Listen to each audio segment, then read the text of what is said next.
हरे कृष्णा दंडोत प्रणाम। भगवद गीता के अध्याय 6 के श्लोक संख्या 44 के बारे में हम विचार करें। ओम अज्ञान तिमिरांधस्य ज्ञानांजन शलाकया चक्षुरुन्मिलितं येन तस्मै श्री गुरुवे नमः। नमो विष्णुपादाय कृष्णप्रेष्ठाय भूतले श्रीमते भक्ति वेदांत स्वामी।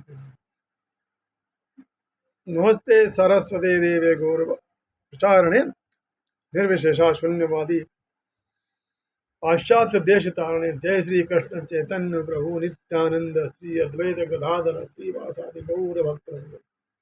हरे कृष्ण कृष्ण कृष्ण हरे हरे, हरे राम राम राम हरे।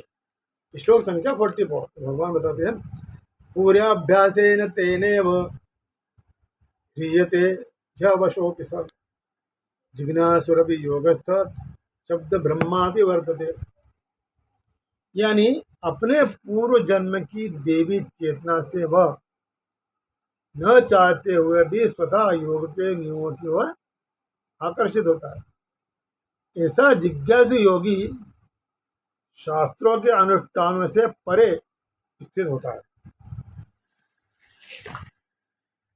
अब पूर्वाभ्यासेन तेनेव ह्रियते यह वशोपि, यानी योगियों के कुल में जन्म लेने वाले योग भ्रष्ट को जैसी साधन की सुविधा मिलती है, वैसा वायुमंडल मिलता है, जैसा संग मिलता है, जैसी शिक्षा मिलती है, वैसी साधन की सुविधा वायुमंडल शिक्षा आदि श्रीमानों के घर में जन्म लेने वालों को नहीं मिलती।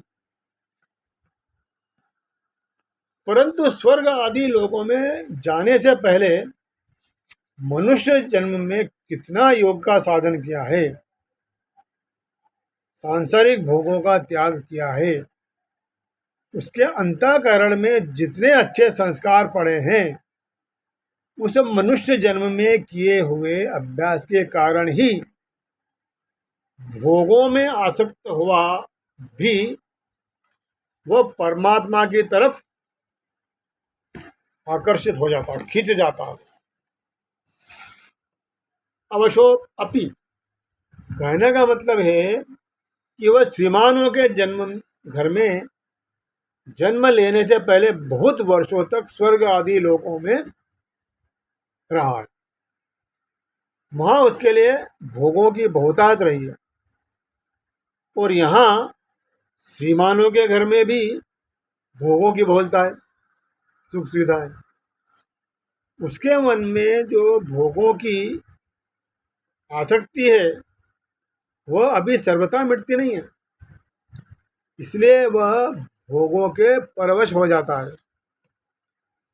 वश होने पर भी, अर्थात इंद्रियां मन आदि का भोगों की तरफ आकर्षित होने पर भी पूर्व के अभ्यास आदि के कारण वह जबरदस्ती परमात्मा की तरफ खिंच जाता है। कारण यह है कि भोग वासना कितने ही प्रबल क्यों न हो, पर वह है असत। उसका जीव के सत्स्वरूप के साथ कोई संबंध ही नहीं है।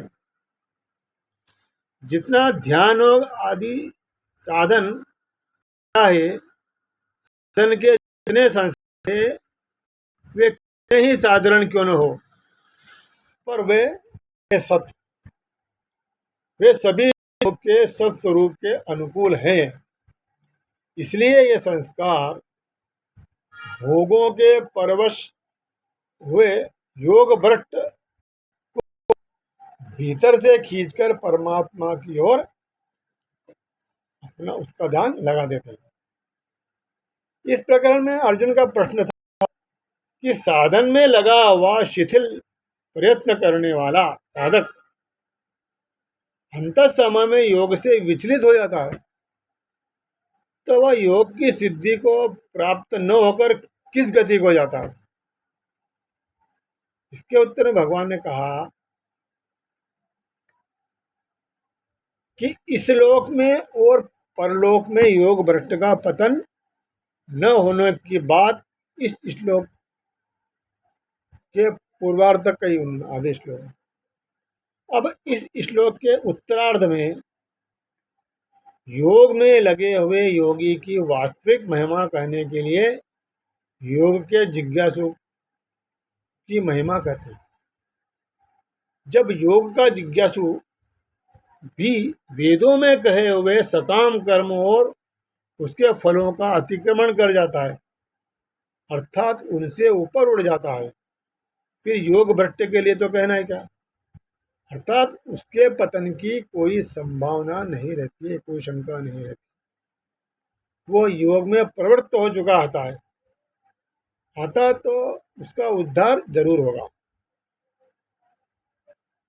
जो अभी योग भ्रष्ट भी नहीं हुआ है और योग में प्रवृत्त भी नहीं हुआ है, परंतु जो योग समता को महत्व देता है और उसको प्राप्त करना चाहता है, ऐसा योग का जिज्ञासु भी शब्द ब्रह्म को अर्थात वेदों के सकाम कर्म के भाग का अतिक्रमण कर जाता है। योग का जिज्ञासु कौन है? वह है जो भोग और संसार संग्रह को साधारण लोगों की तरह महत्व नहीं देता, अपितु उनकी उपेक्षा करके योग को अधिक महत्व देता है। उसकी भोग और संग्रह की रुचि मिटी नहीं है, पर सिद्धांत से योग को ही महत्व देता है, इसलिए वह योगारूढ़ तो नहीं हुआ, पर योग का वह जिज्ञासु जरूर है, योग को प्राप्त करना चाहता है।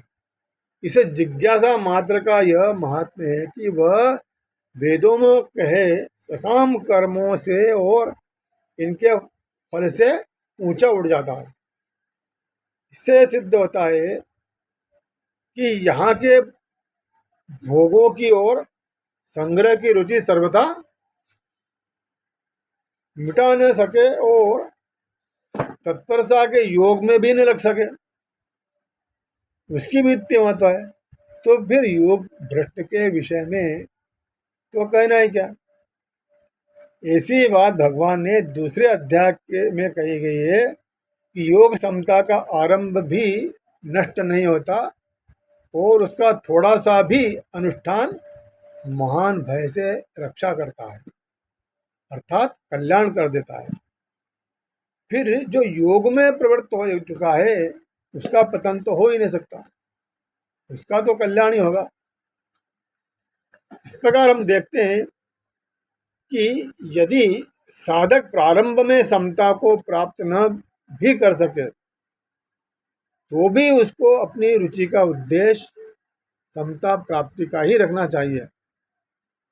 गोस्वामी तुलसीदास ने कहा है कि मति अति नीच ऊंची रुचि आछी, चाहिए अम्य जग जुरे न छाछी। तात्पर्य है कि साधक चाहे जैसा भी हो, पर उसकी रुचि या उद्देश्य सदैव ऊंचा रहना चाहिए।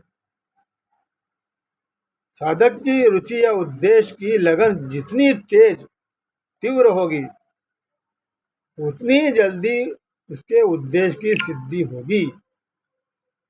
भगवान का स्वभाव है कि वह यह नहीं देखते कि साधक करता क्या है, अपितु भगवान यह देखते हैं कि साधक चाहता क्या है। हरे कृष्ण।